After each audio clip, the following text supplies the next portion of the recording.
Bapak, Ibu, dan saudara-saudari yang terkasih dalam nama Tuhan Yesus Kristus, selamat malam, Shalom. Semoga tetap sehat dan bersemangat.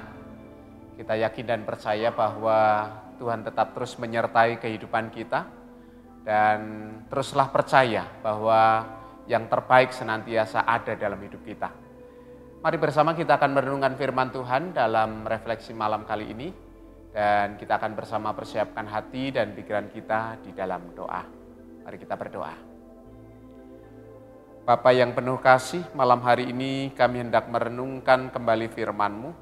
Tuntun dan sertai kami agar kami dimampukan mengerti, memahami, dan memberlakukan firman tersebut dalam kehidupan kami. Berbicaralah kepada kami siap mendengar.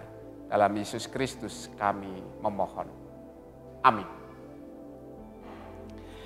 Masih dalam suasana Paskah, dan kita akan bersama ambil satu ayat dari kitab Perjanjian Baru, tepatnya dari Injil Matius pasal yang ke-28 ayat yang kedua. Demikian firman Tuhan. Maka terjadilah gempa bumi yang hebat, sebab seorang malaikat Tuhan turun dari langit dan datang ke batu itu dan menggulingkannya, lalu duduk di atasnya. Demikian jauh pembacaan firman Tuhan. Yang berbahagia adalah setiap kita yang mau membaca, mendengar, mempergumulkan, memelihara, dan melakukan firman Tuhan dalam hidupnya hari lepas hari. Terpujilah nama Tuhan. Bapak, Ibu, saudara-saudari yang terkasih dalam nama Tuhan Yesus Kristus, tidak bisa dihindari bahwa hari ini ketika kita berbicara tentang kehidupan beriman, maka sadar atau tidak, sedang menempatkan kehidupan beriman itu sebagai sesuatu yang sulit untuk bisa dipahami. Banyak orang tidak percaya diri ketika membaca Alkitab, karena merasa tidak tahu sebenarnya Tuhan itu sedang berbicara apa maksudnya. Bahkan ketika dia sudah berdoa, dan kemudian mencoba merenungkannya berulang-ulang, beberapa orang merasa bahwa dia tidak mendapatkan pesan apa-apa dari dalamnya. Nah, Bapak, Ibu, dan saudara yang terkasih dalam nama Tuhan Yesus Kristus, hal ini kita bisa pahami bersama karena ketika kita berbicara tentang kata firman Tuhan, seolah-olah itu sesuatu yang begitu kudusnya, dan memang benar demikian, begitu sucinya, tidak tersentuh. Maka ada semacam ketakutan bahwa kalau saya tidak seperti yang dimaksudkan, kemudian itu menjadi sesuatu hal yang tidak benar. Ini seringkali terjadi dalam kehidupan kita. Maka wajar ketika kita berbicara tentang firman Tuhan, maka yang terbayang dalam pikiran kita adalah orang-orang hebat, para teolog, para pendeta, orang-orang yang sudah belajar sedemikian rupa secara pendidikan, itu punya lisensi yang baik, dan seterusnya. Nah, itulah sebabnya banyak orang yang kemudian merasa tidak percaya diri. Sekali lagi, tidak percaya diri.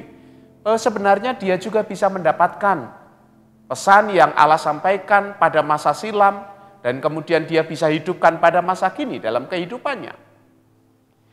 Nah, Bapak, Ibu, dan Saudara, itulah sebabnya mengapa ketika kita berbicara tentang firman Tuhan, tidak sembarang orang kita bisa percaya bahwa apa yang dia sampaikan itu adalah sebuah kebenaran. Dan itu memang menjadi sesuatu yang harus kita waspadai dalam kehidupan kita hari ini. Apalagi ketika di era modern, internet itu menawarkan banyak orang yang bisa berbicara apa saja. TikTok misalnya dengan durasi yang sangat pendek, mencuplik ayat dan kemudian dikomentari sedemikian rupa. Nah, Bapak, Ibu, dan Saudara yang terkasih dalam nama Tuhan Yesus Kristus, itulah sebabnya gereja pada masa silam itu pernah membuat aturan melarang orang awam, jemaat awam itu untuk membaca Alkitab. Hanya orang-orang yang punya pendidikan tertentu, yang punya kualifikasi tertentulah yang diizinkan untuk membaca firman-Nya, membaca Alkitab. Dan itu tanpa sadar ternyata juga dibentengi dengan yang namanya terjemahan Alkitab. Tidak seperti pada masa kini, dalam bahasa apapun kita bisa temukan. Dulu itu terbatas sekali. Paling bahasa Ibrani, bahasa Yunani, atau kemudian diterjemahkan dalam bahasa Latin. Padahal dalam bahasa-bahasa yang demikian tidak banyak orang yang bisa paham. Artinya memang memerlukan seorang guru untuk kemudian bisa memahamkan, mengajarkan sedemikian rupa agar kemudian bisa dimengerti. Nah, Bapak, Ibu, dan Saudara yang terkasih dalam nama Tuhan Yesus Kristus, karena memang pada kala ini tidak bisa kita hindari pula ketika orang diizinkan secara bebas untuk memahami firman Tuhan atau memahami Alkitab, sangat rentan terjadi yang namanya perdebatan. Ketika setiap orang mengemukakan pendapatnya berdasarkan pengalaman-pengalaman kehidupannya. Nah, ini menjadi satu hal yang menarik. Pada satu sisi ini memperkaya sudut pandang kita dalam memahami firman Tuhan. Tetapi ternyata bagi mereka yang lain ini cukup mengganggu, apalagi ketika terdapat perbedaan pendapat yang sangat tajam. Maka dalam situasi yang demikian memang kehadiran seorang guru yang dihormati, yang diakui keberadaannya untuk bisa mengajar, misalnya seorang pendeta, itu pada titik ini sangat diperlukan. Paling tidak untuk sekedar mendamaikan. Atau kemudian memberikan komentar yang mengarah kepada sesuatu yang benar. Nah, Bapak, Ibu, dan Saudara yang terkasih dalam nama Tuhan Yesus Kristus, sadar atau tidak, ketika itu terjadi dalam kehidupan kita masa kini, kehidupan beriman itu sudah mulai mengalami yang namanya pergeseran. Standar iman tanpa kita sadari tiba-tiba kita tempatkan pada sisi intelektualitas semata. Jadi intelektualitas itu dipakai sebagai tolak ukur iman.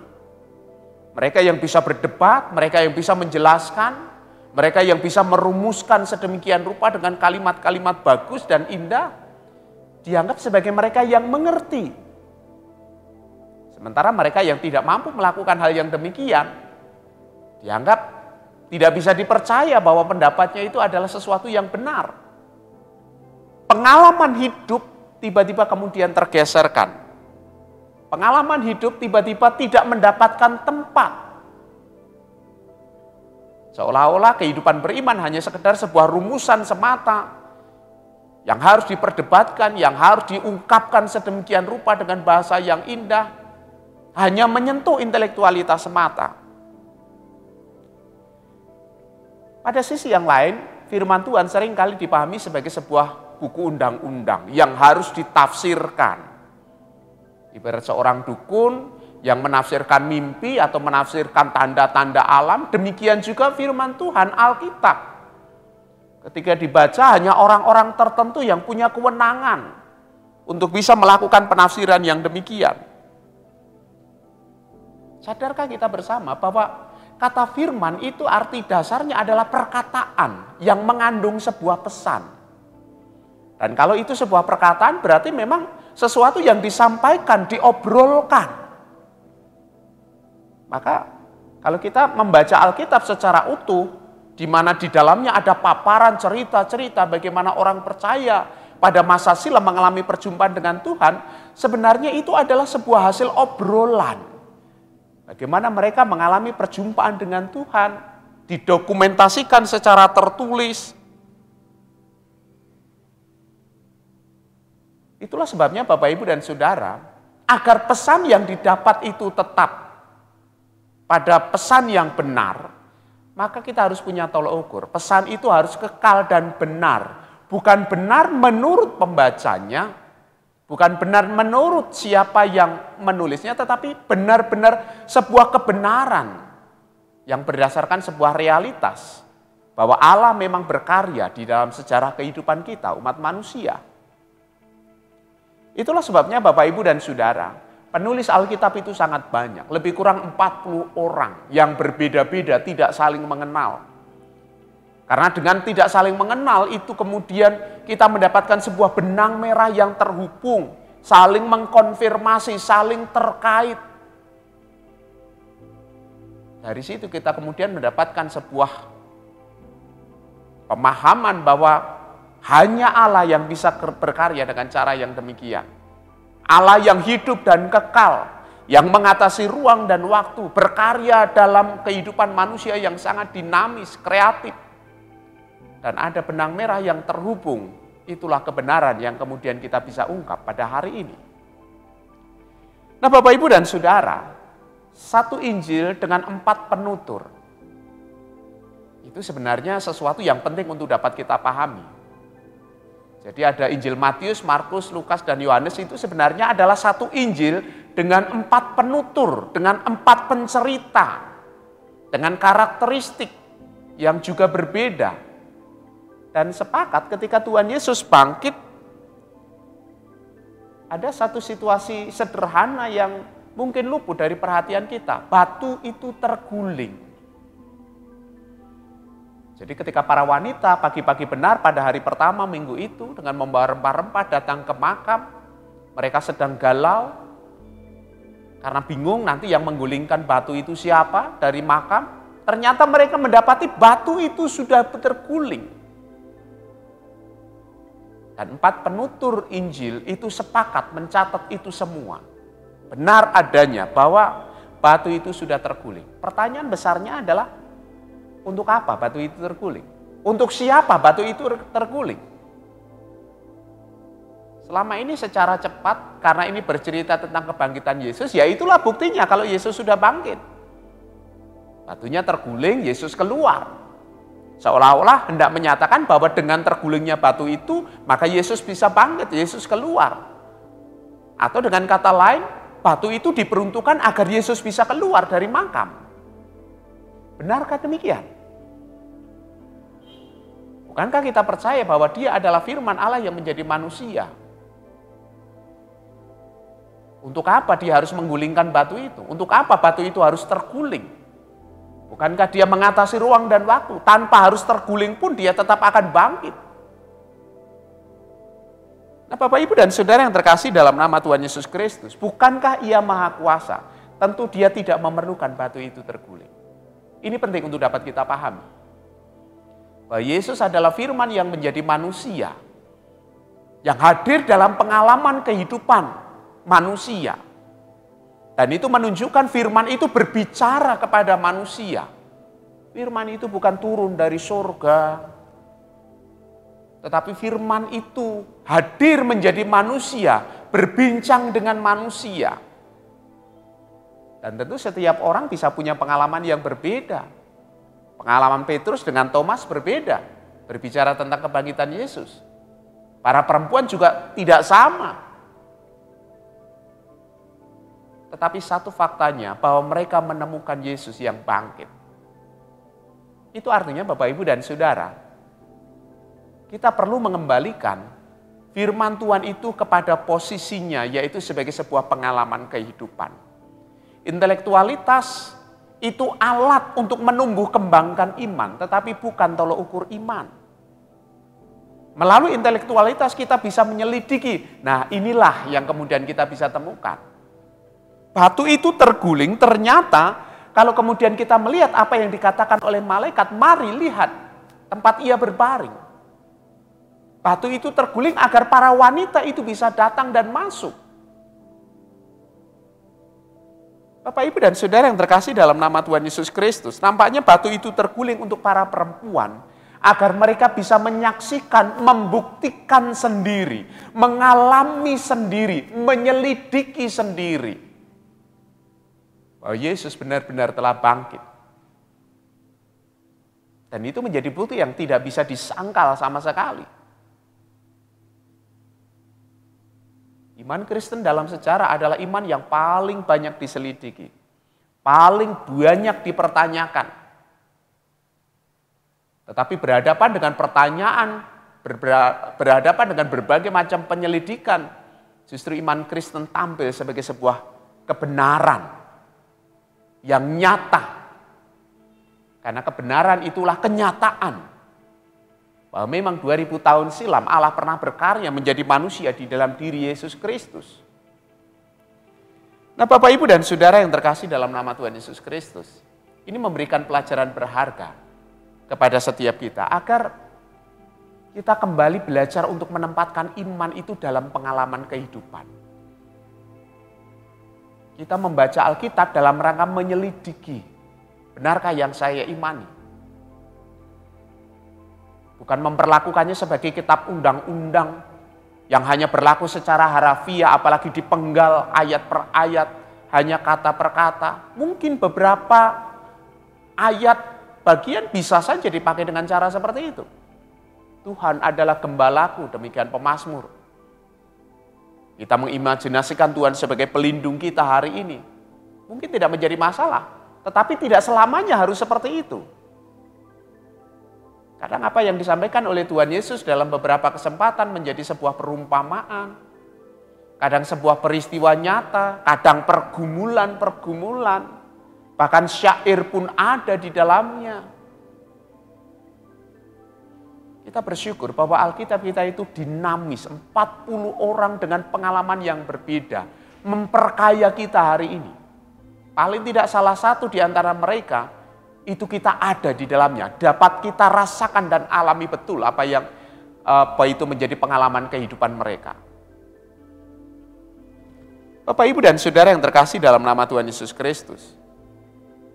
Ketika iman itu sudah hadir dalam pengalaman, dalam periode berikutnya, maka pengalaman iman itu kemudian dirumuskan. Iman itu dirumuskan. Untuk kepentingan apa? Untuk kepentingan pengajaran. Itulah tugas gereja. Untuk membuat pokok ajaran gereja. Dalam rangka mempermudah ini loh yang kita imani. Salah satunya misalnya 12 pengakuan iman rasuli. Itu menjadi rumusan iman. Ketika gereja berhadapan dengan bidat-bidat, penyesatan-penyesatan, gereja kemudian tampil, kita harus merumuskan iman. Dan lahirlah salah satunya yaitu pengakuan iman rasuli. Jadi kita beruntung, kita bersyukur hari ini sudah mendapatkan rumusan-rumusan iman. Kita sudah ditolong oleh orang-orang percaya pada masa silam dalam sejarah yang merumuskan imannya sehingga kita warisi hari ini. Bapak, Ibu, dan Saudara yang terkasih dalam nama Tuhan Yesus Kristus. Rumusan iman itulah yang kemudian akan diwariskan dari generasi ke generasi. Kadang memang perlu ditinjau ulang. Karena bisa jadi harus berhadapan dengan konteks yang berbeda, situasi yang berbeda. Dunia modern kala ini tentu jauh lebih berkembang dalam hal ilmu dan teknologi dibandingkan pada masa Tuhan Yesus. Makanya kala itu tidak ada pengajaran tentang internet, tentang kemajuan teknologi harus bersikap apa dan seterusnya. Tetapi kemudian ketika kita memberikan makna ulang bahwa Tuhan menciptakan kita dengan berbagai macam potensi dan salah satunya akal budi, dan melalui akal budi itu tercipta ilmu pengetahuan, maka mari kita pergunakan ilmu pengetahuan itu untuk kemuliaan nama Tuhan. Bagaimana kita mengembangkan teknologi itu untuk kemuliaan nama Tuhan. Jangan sampai teknologi itu justru menggantikan Tuhan. Disinilah kehidupan beriman kita terus dinamis, terus bertumbuh dari waktu ke waktu. Dan nampaknya batu yang terguling itu membawa sebuah pesan. Selidikilah apa yang kau percayai, selidikilah imanmu. Dengan batu yang terguling membawa kita untuk kemudian berpikir kritis terhadap segala sesuatu.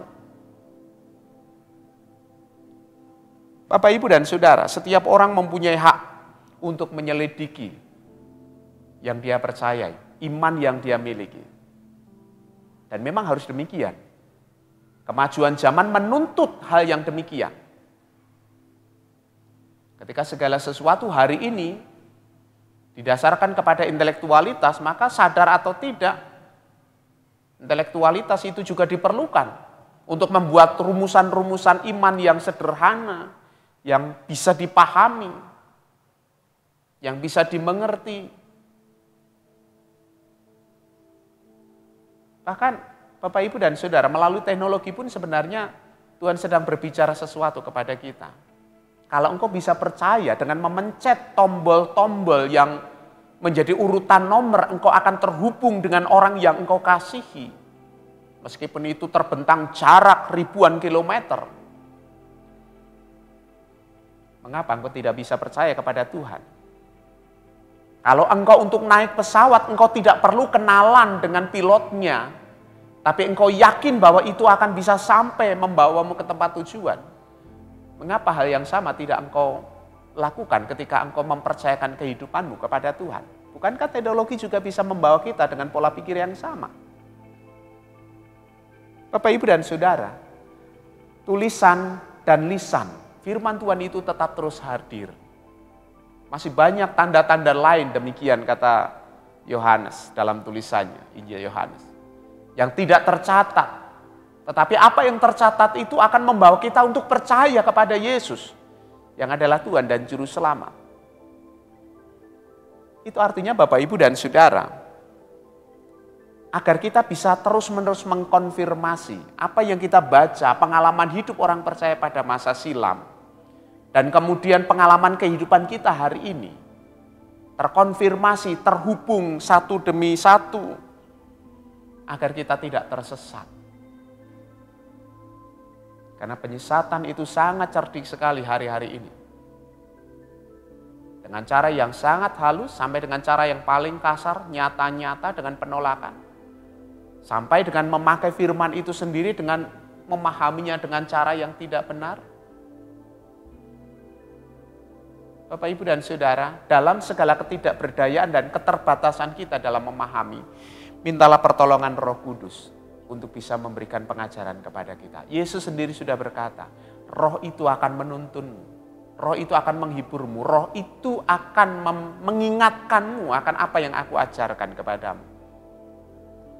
Karena Roh Kudus adalah Roh Allah yang dulu menuntun orang-orang percaya pada masa silam. Menulis apa yang kita baca hari ini adalah Roh yang sama yang akan menuntun kita hari ini untuk memahami firman-Nya. Mari Bapak, Ibu, dan Saudara, dorong diri kita untuk menemukan kehidupan beriman itu dalam pengalaman hidup. Bukan berhenti kepada intelektualitas semata. Dalam pengalaman hidup, dalam keseharian kita, dalam perjumpaan kita dengan sesama, diuji oleh pergumulan hidup dan seterusnya. Kasih sesamamu manusia bukan hanya sebuah retorika semata, tetapi itu menantang kita dalam pergumulan kita hari ini. Apakah benar-benar kita sudah mengasihi sesama kita seperti kita mengasihi diri kita sendiri? Mari Bapak, Ibu, dan Saudara, sekali lagi batu itu terguling, mengajak kita untuk menyelidiki kehidupan beriman kita. Dan Roh Kudus pasti akan menuntun kita. Amin. Mari kita datang kepada Tuhan dalam doa. Dalam karya Roh Kudus malam hari ini kami boleh kembali belajar percaya diri ketika membaca Alkitab. Karena kami yakin dan percaya Roh Kudus akan menuntun kami agar kami mengerti, melakukan firman-Mu dalam hidup kami, dan kami percaya Bapa tidak pernah meninggalkan kami. Terima kasih Bapa, ampuni dosa-dosa kami. Dalam Yesus Kristus kami memohon. Amin. Selamat malam, Tuhan memberkati dan shalom.